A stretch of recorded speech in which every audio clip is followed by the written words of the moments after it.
बल्लू की कमीज पर एक लड़की का खून लगा हुआ है। इस कमीज पर जो खून लगा है लड़की का है, ये मैंने पता लगा लिया है। ये रही उसकी डीएनए रिपोर्ट। अब मैं आपसे सिर्फ ये जानना चाहता हूं कि ये जो लड़की मरी है ये कौन है और इसे किसने मारा? इसे आपने मारा? नहीं? या फिर इसे आपने मारा? नहीं? या फिर इसे तुमने मारा?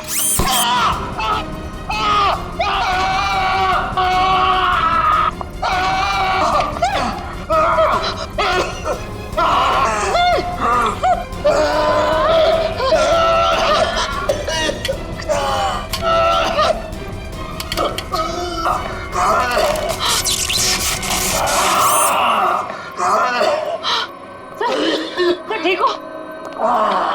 ठीक हो? गॉड!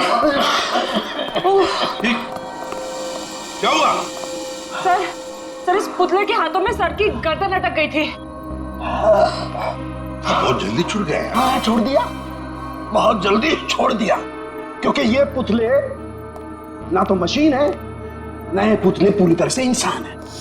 तो फिर ये कि ये टैक्सीडर्मी और रोबोटिक का मिला जुला रूप है। सर, ये टैक्सीडर्मी और रोबोटिक्स क्या होता है? पंकज, टैक्सीडर्मी एक कला है जिसमें जानवरों की खाल को एक खास किस्म के केमिकल में प्रिजर्व करके उनमें भूसा भर करके उनको एक आकार दिया जाता है। इन तीनों के साथ भी ऐसा ही किया गया है। इंसान की खाल को केमिकल में प्रिजर्व करके लकड़ी के पुतलों पर चढ़ाया गया है। लेकिन सर ये सब करना तो गैर कानूनी।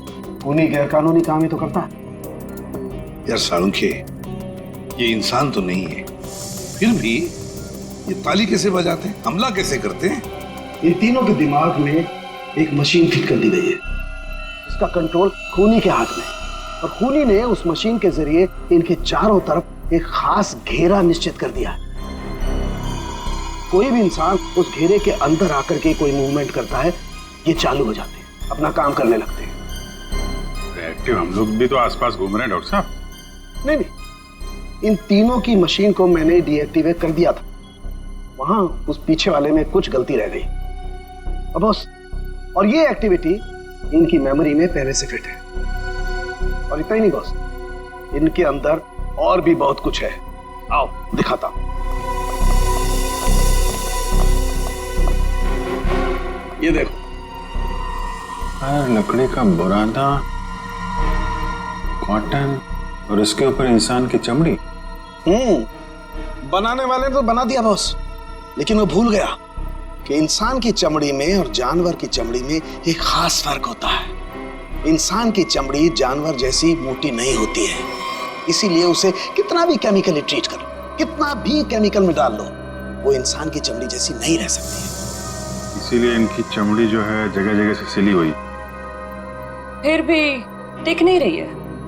और दूसरी बात, ये सारी चमड़ियां ज्यादा पुरानी नहीं है, बस कुछ ही दिन पहले इन्हें मारकर निकाला गया है।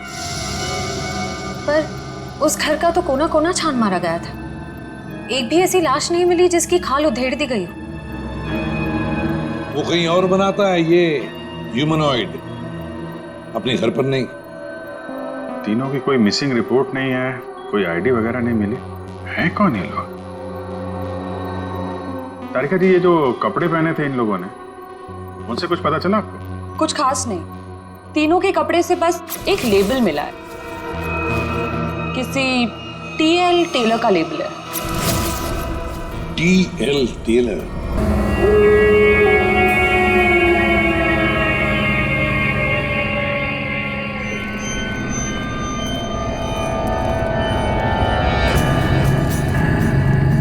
अरे वो देखो, वो घर आने वाला है, उसकी तरफ देखना भी मत। हाँ, मैं तो जोर से भाग लूंगा आंखें बंद करके बस। हाँ, और फिर कहीं गिर जाएगा टकरा के। तो फिर मैं करूं क्या? जब भी उस घर की तरफ देखो तो वही एक अजीब सी परछाई डांस करती हुई। चलो चलो। अरे वो देखो, 2 दिन से वो आदमी एक ही जगह पर खड़ा है। अरे आदमी नहीं है, आत्मा है, आत्मा। हाँ, लगता है आत्मा अटक गई है। लेकिन ये है कौन? यहाँ तो वो बुढ़िया रहती थी, वो आजकल दिखाई नहीं देती। शायद मर गई है या कहीं गायब हो गई है। अरे तो फिर यार रह कौन रहा है? उसकी तो एक भतीजी भी थी। अरे हाँ, दोनों यही रहती थी। अब दोनों की दोनों गायब है, लेकिन कहाँ? पकड़ो यार, आज मैं देख के ही आता हूँ क्या है। क्या? आ रहा हूँ। समर प्लीज पागल हो क्या? समर अरे रुको ना, मैं आ रहा हूँ। यहाँ प्लीज रुको, मैं आ रहा हूँ। ओके। क्या कर रहा है तू? इसको ना कुछ ज्यादा हीरो बनने की आदत है।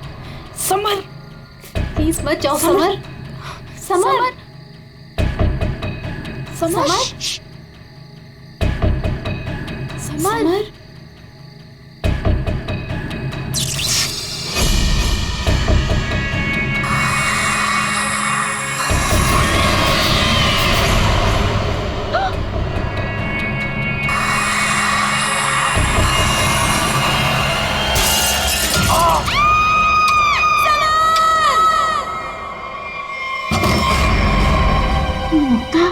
क्या हुआ बेटा? हमने वो गूंज महल वाला रास्ता पकड़ा था और वो बेवकूफ समर वो महल के अंदर चला गया था। अरे पर तुम लोग उस रास्ते गए क्यों? बेटा समर तो ठीक है ना? माँ, किसी ने अंदर से उस पे फूलदान फेंक कर मारा। हम लोग भागकर वहां से आ गए। मैंने गिनी और समर को बोल दिया कि अब से हम उस रास्ते से कभी नहीं जाएंगे। अच्छा किया बेटा, गूंज महल से दूर रहना ही अच्छा है। आ गए?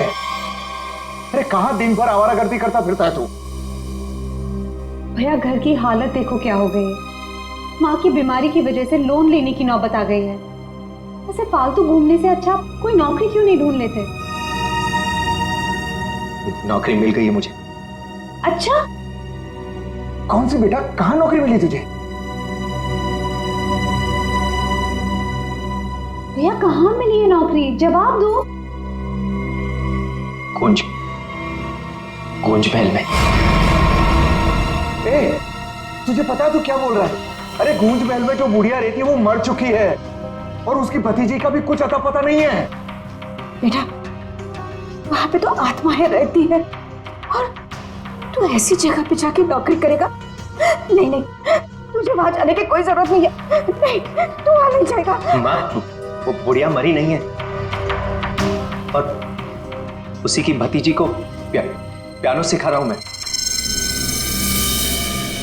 50,000 रुपए दे रहे महीने के। 50,000? म्यूजिक सिखाने के इतने सारे रुपए? माँ मैं ये 50,000 रुपए एडवांस। अब हमारी सारी मुसीबतें खत्म। भैया भैया पता है आज रात को हमारे साथ क्या? म्यूजिक सिखाऊंगा मैं पैसे कमाऊंगा। म्यूजिक सिखाऊंगा, भैया पैसे कमाऊंगा। ये लड़का कभी किसी की नहीं सुनता। तुम देख लेना, कोई कोई मुसीबत ला के रहेगा एक दिन ये। बल्लू को नौकरी मिल गई और उसने मुझे बताया भी नहीं। और ये ऐसे अजीब से बर्ताव क्यों कर रहा है? वो देखो देखो कैसे कैसे अपने आप से बातें कर रहा है। पता नहीं किससे बातें करते रहता है। बल्लू बल्लू। हाँ हाँ हाँ, मुझे जाना होगा समर। बल्लू हमारी बात तो सुनो। मुझे काम के लिए लेट हो रहा है। गूंज महल में मेरा इंतजार हो रहा है। बल्लू बल्लू मेरी बात सुनो, वहां मत जाओ। मैं नहीं जानता कि तुम क्या कर रहे हो, लेकिन वहां जान का खतरा है। ये देखो मेरे साथ क्या हुआ है।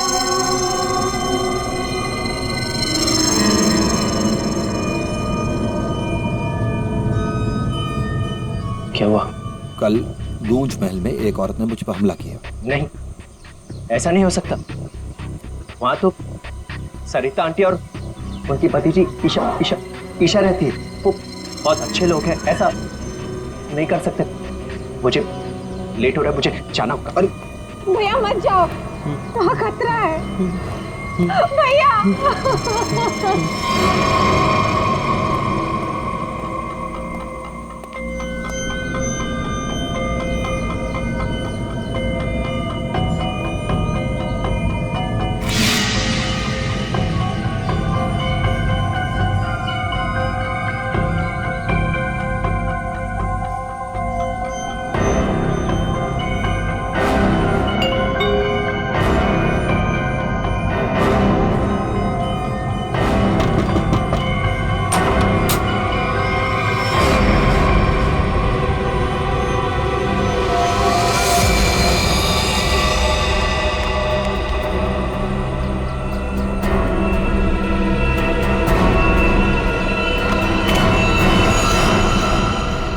मैंने तो इस लड़के से सारी उम्मीद ही छोड़ दी है।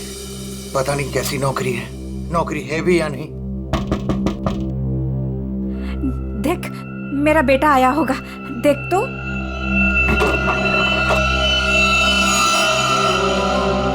भैया, भैया,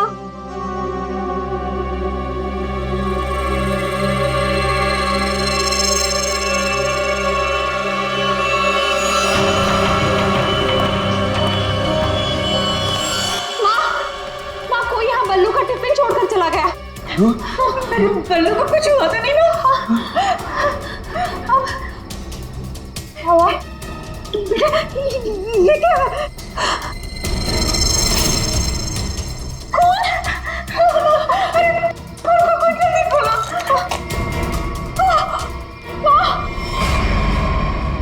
ये है वो गूंज महल जहाँ पे आपका बेटा बलविंदर यानी बल्लू कल आया था और उसके बाद से वो वापस नहीं आया। यहाँ पे 2 औरतें रहती हैं, एक बुजुर्ग औरत सविता देवी और उसकी भतीजी ईशा है। और आप लोगों के हिसाब से वो लोग कुछ अजीब है, राइट? सर, ये पूरा घर ही अजीब है। यहाँ की खिड़कियों से रोशनी चमकती है, साए दिखते हैं, यहाँ से गुजरने वाले लोगों पर चीजें फेंककर हमला करते हैं। पता नहीं मेरा भाई कैसे फंस गया यहाँ। बल्लू यहाँ नौकरी करता था? जी हाँ, और इसी घर से मेरे बेटे का खाने का डिब्बा वापस आया था, खून से भरा। और सर, जब पता लगाने के लिए मैं अपने दोस्तों के साथ यहाँ आई थी तो हमने दरवाजा खटखटाया, आवाजें लगाई, डोरबेल बजाया, लेकिन किसी ने जवाब नहीं दिया। सर, यहाँ मेरे बेटे के साथ जरूर कुछ हुआ है। उन लोगों ने जरूर कुछ किया है सर। प्लीज मेरे बेटे को बचा लीजिए।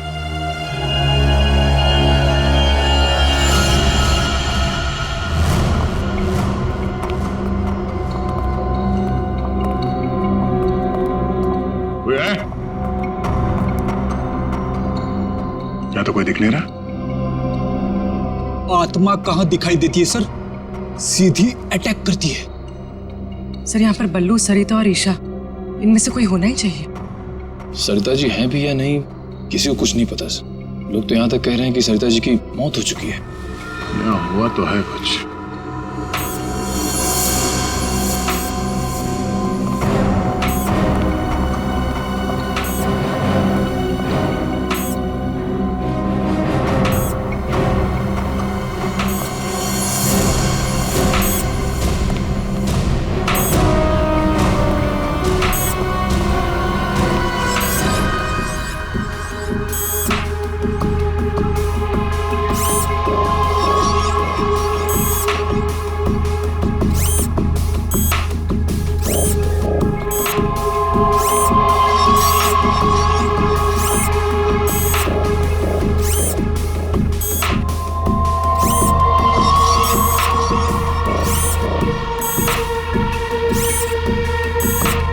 सर, ये क्या है तो ये इंसान ही, मगर मैकेनिकल पुतला बना दिया है।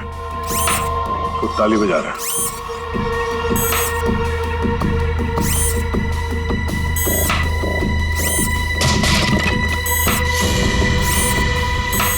निखिल, नजर रखो इस पे, हम लोग देखते हैं।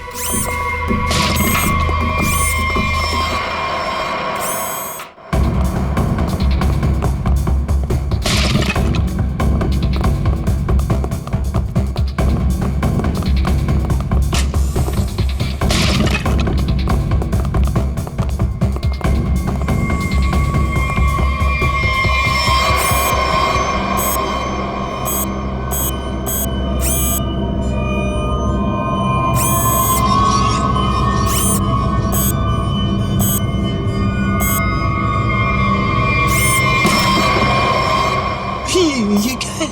ये तो रोबोट जैसा कुछ है। इसके एक्शंस और मूवमेंट्स देखो, कितने मैकेनिकल है।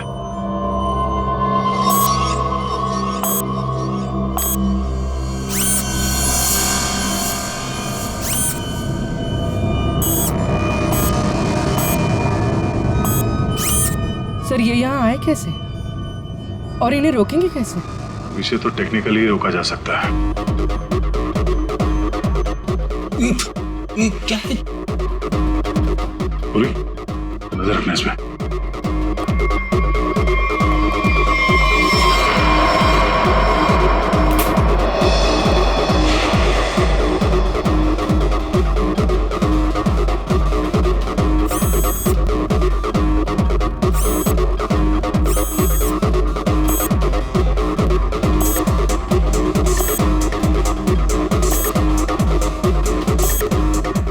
तीन यंत्र मानो, सब लोग अपने मूवमेंट्स ऐसे ही दोहरा रहे हैं। कौन है ये लोग और इन लोगों के साथ ऐसा किसने किया?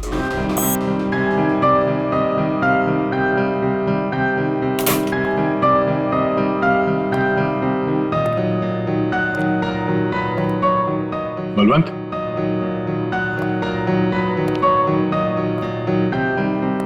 बल्लू, बल्लू,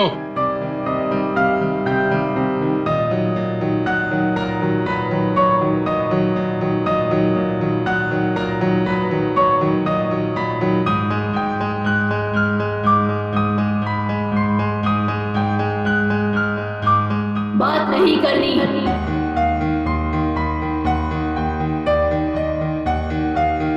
क्या हो गया तुम्हें? और तुम ये लड़की की आवाज में बात क्यों कर रहे हो? और ये तुम्हारे कपड़ों पे ये खून कैसे? हाँ? बल्लू इधर देखो, मैं तुमसे कुछ बात कर रहा हूं, मेरी तरफ देखो।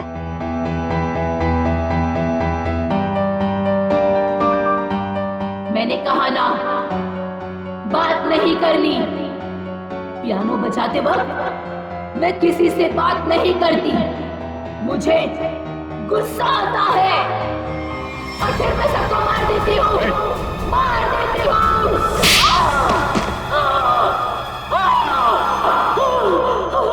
बोलो, अरे बोलो। एक्सक्यूज मी, कौन है तुम? तुम कौन हो? हाथ ऊपर।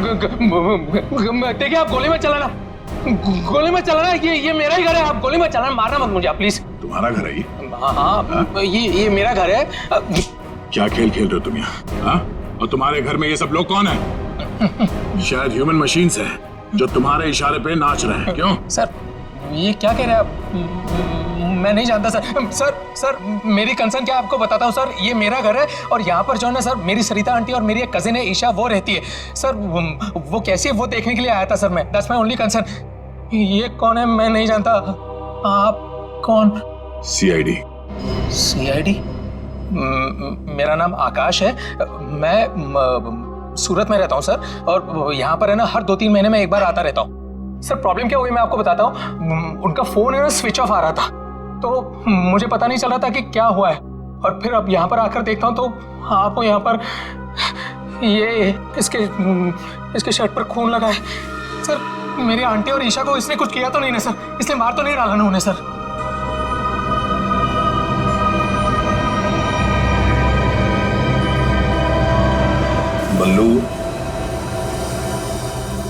बल्लू, तुम सुन रहे हो?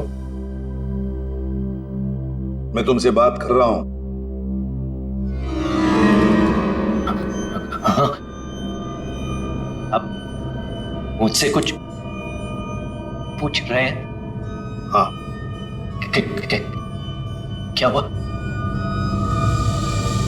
बल्लू, हमें बताओ, तुम गूंज महल गए थे ना, तब तुम्हारे साथ क्या हुआ? क्या हुआ तुम्हारे साथ? कुछ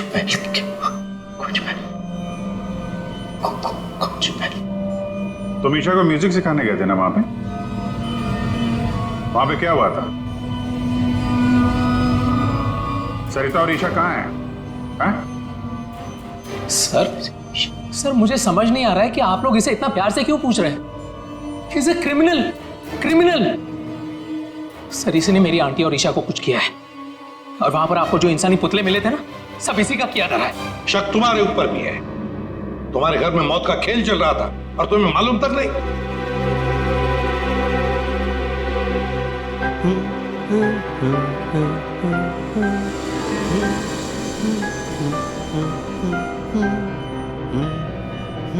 सचिन, वो फोटोग्राफ दिखाओ।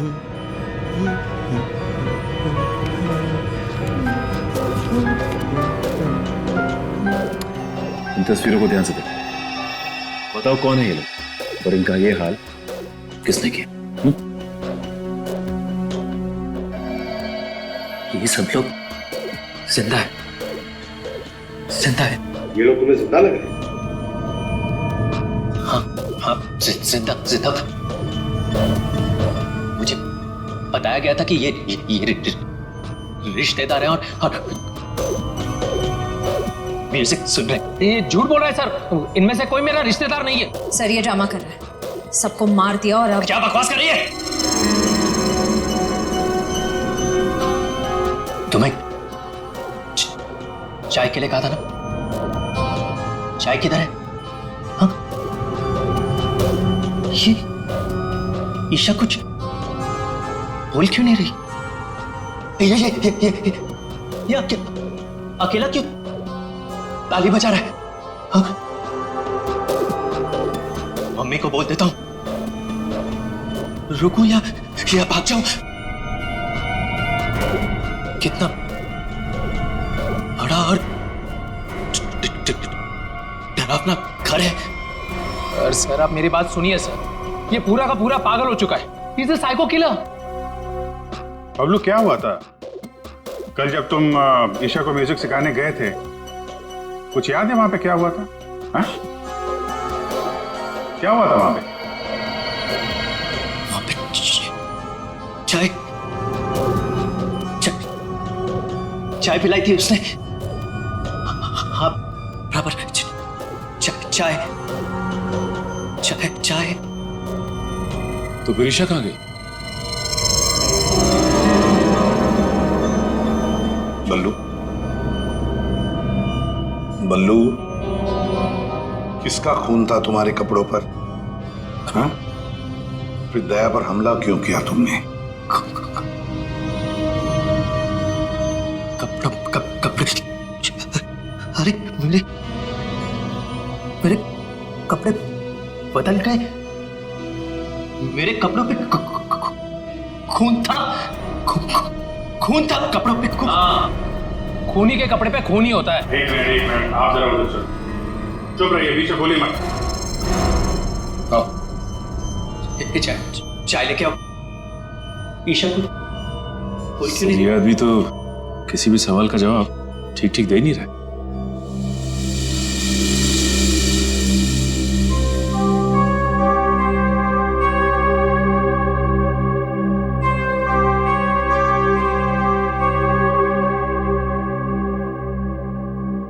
अभिजीत, इस बल्लू की मेडिकल जांच करवाते हैं, पता तो चले ड्रामा कर रहा है या वाकई इसके दिमाग के साथ कोई प्रॉब्लम है।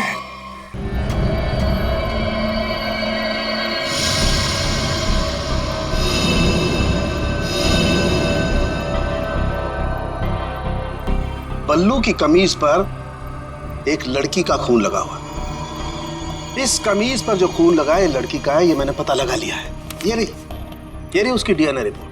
अब मैं आपसे सिर्फ ये जानना चाहता हूं कि ये जो लड़की मरी है ये कौन है और इसे किसने मारा? इसे आपने मारा? नहीं? या फिर इसे आपने मारा? नहीं? या फिर इसे तुमने मारा?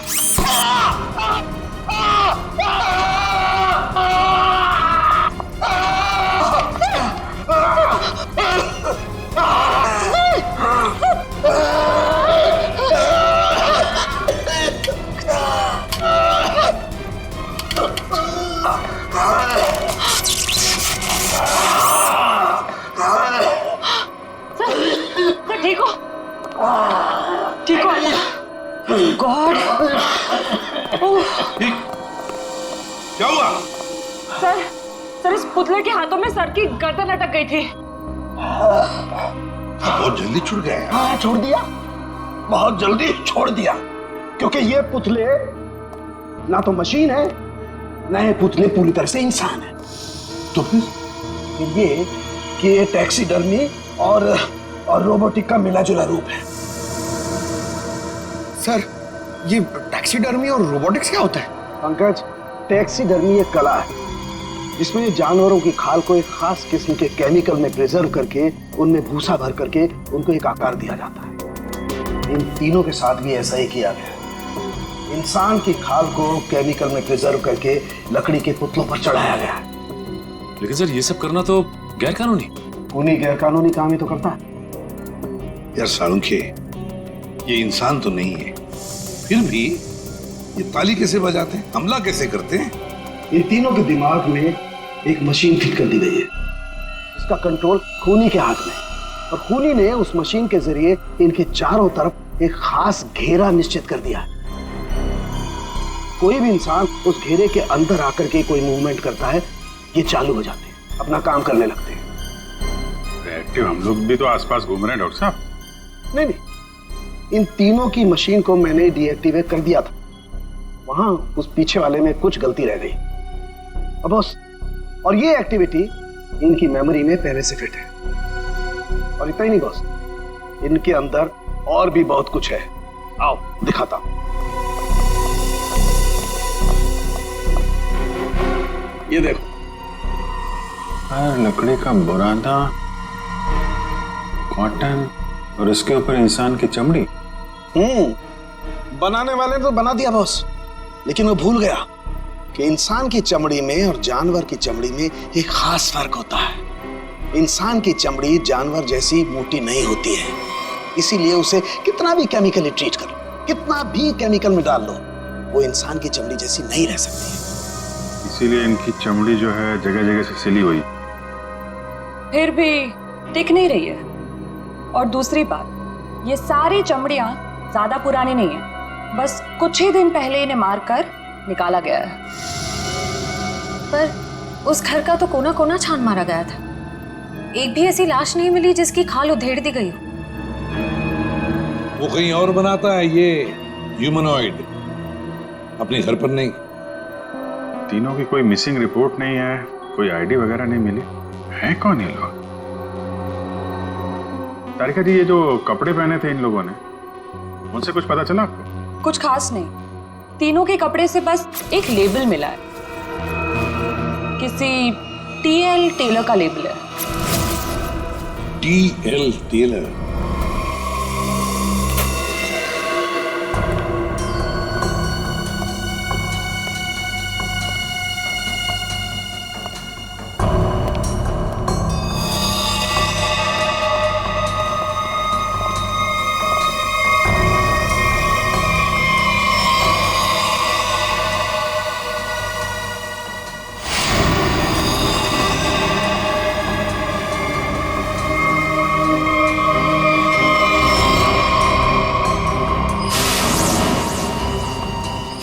चाकू मारा कैसे? कई बार मारा था सर। बल्लू के कपड़े पे जो खून के छींटे थे, कहीं इस लड़की के तो नहीं? ये तो बल्लू ही बताएगा। मुंजी, असली बात यह है कि गूंज महल में से एक लाश मिली हमें, एक लड़की की लाश। ये है वो लड़की। क्या आप जानते हैं इसे? किन्नी है ये, मेरे बेटे की दोस्त। ये मर गई क्या? तो ये बल्लू उस लड़की को जानता था सर? और मोहन जी, बल्लू के कपड़ों पर गिनी का खून है। मोहन जी, आप प्लीज थोड़ा वेट करिए, हम आपको बुलाते हैं। एसीपी सर, मैंने बल्लू की सारी रिपोर्ट्स पढ़ ली हैं। डॉक्टर सालुंखे से भी बात हुई मेरी। बलवंत के खून में ऐसे ड्रग्स हैं जिससे इंसान सच और झूठ के सपने के अंतर को नहीं समझ पाता। उसे उस वक्त जो कहा जाए उसे वही सच लगता है। तो क्या डॉक्टर साहब, ये बलवंत ड्रग के इन्फ्लुएंस में किसी को मार भी सकता है? जी, ऐसा हो भी सकता है और नहीं भी। हमने बलवंत को कुछ मेडिसिन दी हैं। आधी बेहोशी की हालत में हम बलवंत के दिमाग के माध्यम से वापस गूंज महल जाएंगे। क्या तुम मुझे सुन पा रहे हो बल्लू? गुड। अब एक काम करो, अपनी आंखें बंद करो और ठीक उसी तरह वापस गूंज महल जाओ जैसे तुम पहली बार गए थे। बोलो ईशा, क्यों बुलाया? वो मेरे पास एक नौकरी है तुम्हारे लिए, करोगे? नौकरी? हाँ, तुम म्यूजिशियन हो ना, पियानो बजाते हो, मैं जानती हूँ। मैं तुम्हें 50,000 रुपए दूंगी। 50,000? हाँ, अब तुम यहाँ बैठो, कहीं जाना मत, मैं तुम्हारे लिए चाय बना के लाती हूँ, ठीक है? यही बैठना। चाय नहीं चाहिए ईशा, सुनो। ये 50,000 की नौकरी कर लूं? कर लेता हूं, पैसे अच्छे हैं, उससे माँ का इलाज भी हो जाएगा।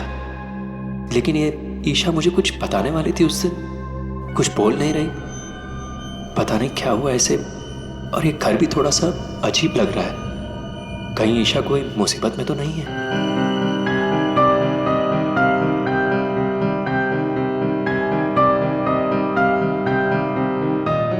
शायद यही ईशा की आंटी है, Sarita ji. Excuse me ma'am. Hello. अच्छी ट्यून है।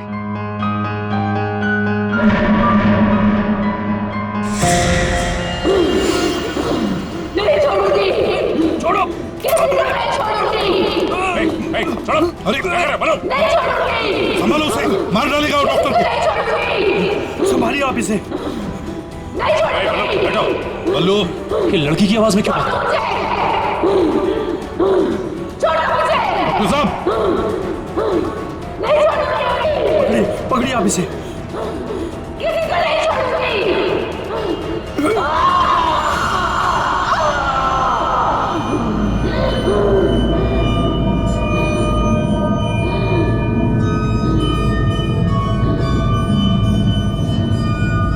नहीं छोड़ूंगी, किसी को नहीं छोड़ूंगी। पुतला बना दिया, परेशान कर दूंगी। बची हुई बॉडीज मछलियों को खिला दूंगी।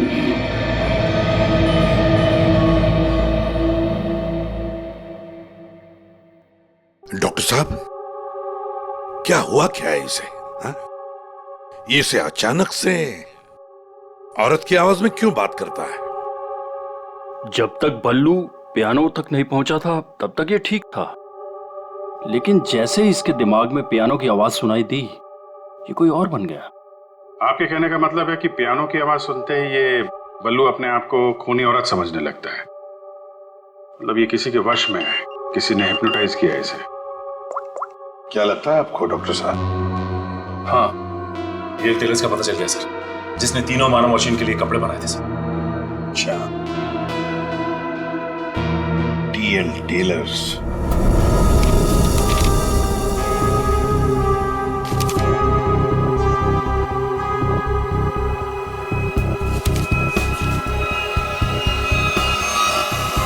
सब्जी? हाँ, अभी आया।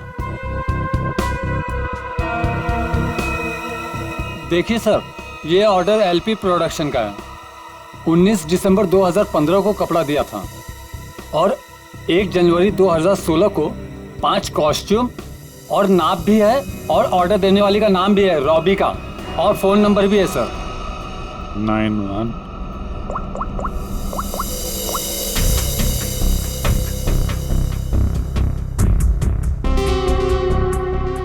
सर, फोन बंद है। कोई बात नहीं, इस फोन की लास्ट लोकेशन ट्रेस करो और कुंडली निकालो इस रॉबिका की। सर। हाँ सारुंके साहब। अभिजीत, इन ह्यूमनॉइड्स में हमें भूसे के साथ साथ 2 और खास चीजें मिली हैं। एक तो एक खास कागज के टुकड़े, ऐसा कागज जिस पर न्यूज छपती है, अखबार में काम आने वाला कागज, और दूसरा समुद्र के नमक के कुछ अंश। थैंक यू वेरी मच सारुंके साहब। क्या हो सर? एक कारखाना ढूंढो जहां पे अखबार को छापने का कागज बनता और वो जगह समंदर के करीब हो।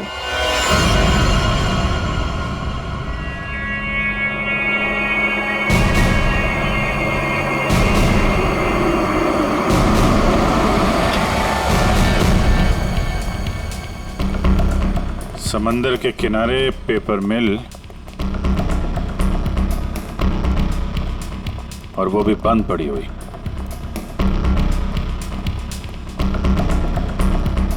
सर यहाँ पे ये पेपर और ये पेड़ की छाल और वहां पर कपड़े, यहाँ तो वो हर वो चीज मौजूद है जो मानव मशीन के अंदर भरी गई है। सर हो सकता है उस क्रिमिनल के काम करने की जगह यही हो जहाँ वो पुतले बनाता था। क्या पता वो अभी भी कहीं आसपास ही हो। मगर वो जगह कहाँ है? यहाँ तो सिर्फ पुतले में भरने का सामान है ना। वो टैक्सी डमी की जगह और वो रोबोट बनाने की जगह, वो कहाँ है? पुतलों में भरने का सामान यहाँ है तो वो जगह भी यहीं कहीं होगी, ढूंढो।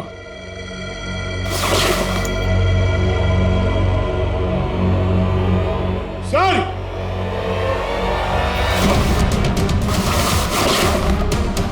सर!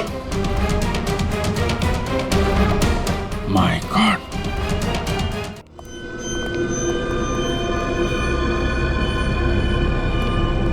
तो ये वो जगह है जहां पे ह्यूमन मशीन बनाई जा रही है।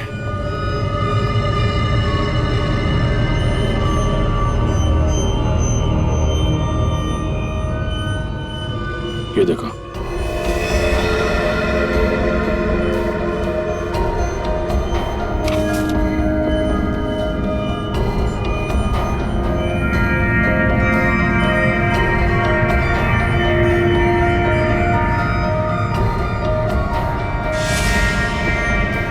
पूरा मैकेनिज्म है यहाँ पे।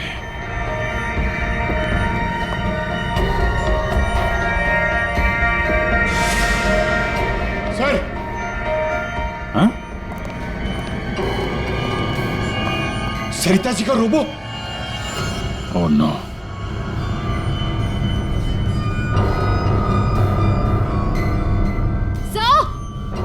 सर जल्दी आइए।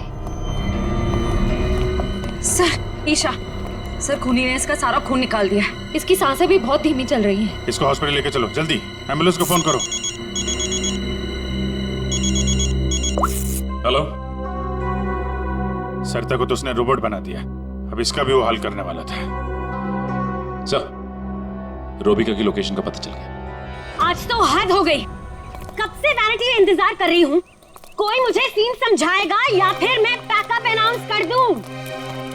काजल, काजल, कहाँ हो तुम? नहीं चाहिए मुझे काजल। सॉरी रोबिका मैडम, एक्चुअली वो स्क्रिप्ट में थोड़ा सा चेंज हुआ है। व्हाट? सीन में चेंज हुआ है? लास्ट मिनट में डायलॉग्स कैसे याद करूंगी? एनीवे, स्क्रिप्ट दो। मैम, एक्चुअली जो सीन होने वाला है ना, वो स्क्रिप्ट आपके को स्टार के पास है। How can you do this? तुमने स्क्रिप्ट मुझसे पहले को स्टार को दे दी। तुम जानती हो ना मैं कौन हूँ। शो क्विट कर दूंगी 1 मिनट में। टीआरपी नीचे और शो बंद। बोलो, क्विट करूं? एनीवे, कहाँ है वो को स्टार? मैम, वहाँ आपका नया को स्टार आपका वेट कर रहा है। ओके, अभी मजा चखाती हूँ उसको।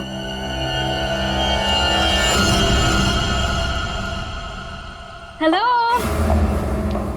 कोई है? यहाँ तो कोई नजर नहीं आ रहा। हेलो, कोई है यहाँ पर? हेलो, हेलो, कोई है? पता नहीं ये काजल भी ना यहाँ क्यों भेज दिया मुझे।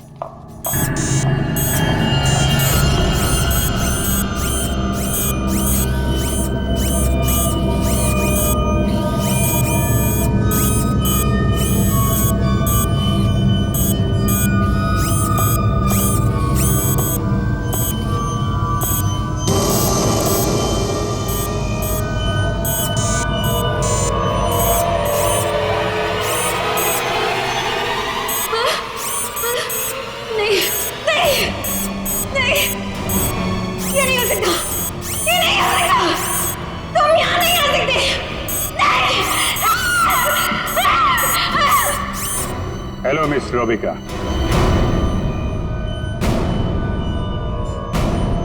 कौन हो तुम सब? और ये सब नाटक क्या है? हमें छोड़िए, आप ये बताइए कि आपने ऐसा क्यों कहा कि ये यहां नहीं आ सकते? आप जानती हैं ना? वो मैं डर गई थी, इसीलिए मेरे मुंह से कुछ भी निकल गया। सच बोलिए, सीआईडी से हम लोग। सीआईडी? जी हाँ। इन मशीनी मानों के पीछे क्या कहानी है? कौन है वो 3 लोग जिन्हें तुमने इस हालत में पहुंचा दिया? ईशा और सरिता के साथ क्यों किया तुमने ऐसा? मैं सामने जरूर हूं, लेकिन इसके पीछे दिमाग किसी और का है। किसका है? लेकिन सर, आपने हम सबको यहाँ क्यों बुलाया? हाँ सर, मेरी समझ में ये नहीं आ रहा है कि आप लोग किस किस को पकड़ेंगे। कभी बल्लू पर शक, कभी हम लोगों से पूछताछ। आखिर आप लोग चाहते क्या है ना? कुछ तो बताइए सर, ये सब किसने किया है? सारे सवालों का जवाब मिल जाएगा, लेकिन यहां आप लोगों को बुलाया है एक कहानी सुनाने के लिए। कहानी? जी हाँ, कहानी। कहानी एक इंसान की जिसका दिमाग बड़ा शातिर था। उसके दिमाग में एक प्लान पल रहा था, लोगों को मारना, फिर रोबोटिक्स और टैक्सीडर्मी के जरिए उन्हें वापस जिंदा करना। और ऐसे में वो मिला एक खूबसूरत लड़की से, जिसकी एक बेरहम आंटी थी जो उसे बहुत तंग कर रही थी। उस लड़के के दिमाग में एक आइडिया आया। उसने उन दोनों को एक बहुत बड़े कोठी में शिफ्ट करवा दिया।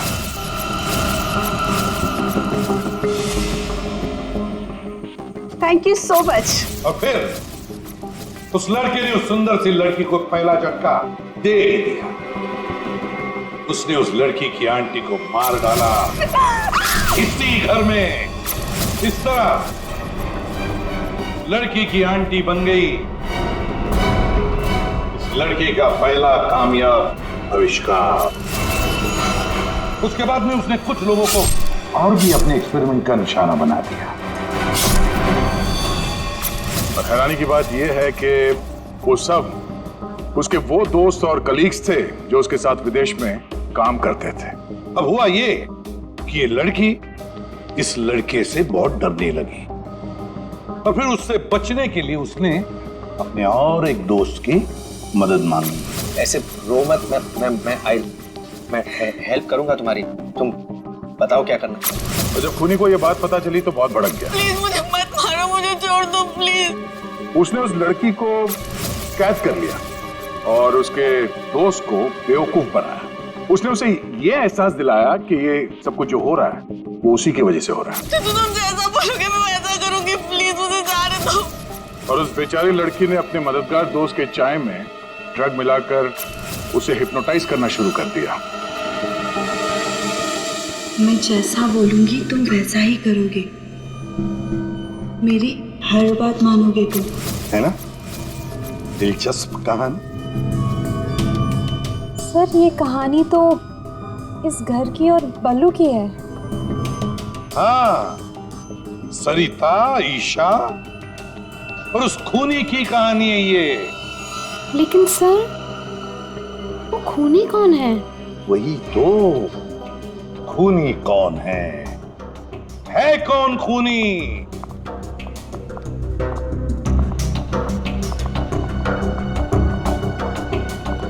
कहां फंसा दिया तुमने मुझे? तुमने तो कहा था कि ये कोई एक्सपेरिमेंट है। तुमने तो खून ही कर डाले। ये सब तुमने किया समर? हाँ, ये सब मैंने किया। और ये सब मैंने किसी और वजह से नहीं, ये सब मैंने सिर्फ इसलिए किया क्योंकि मैं चाहता हूं कि साइंस की दुनिया में मेरा नाम सुनहरे अक्षरों में लिखा जाए और कि मेरे इतने बड़े एक्सपेरिमेंट को वो लड़की, वो ईशा बर्बाद कर देना चाहती थी। और इसके लिए उसने उस बल्लू से मदद भी मांगी। और तुमने बल्लू के चाय में वो ड्रग मिलाकर उसके दिमाग में ये बात बिठा दी कि वो एक औरत है। और उसे लोगों को मारना है, और उसके लिए ट्रिगर थी पियानो की वो धुन।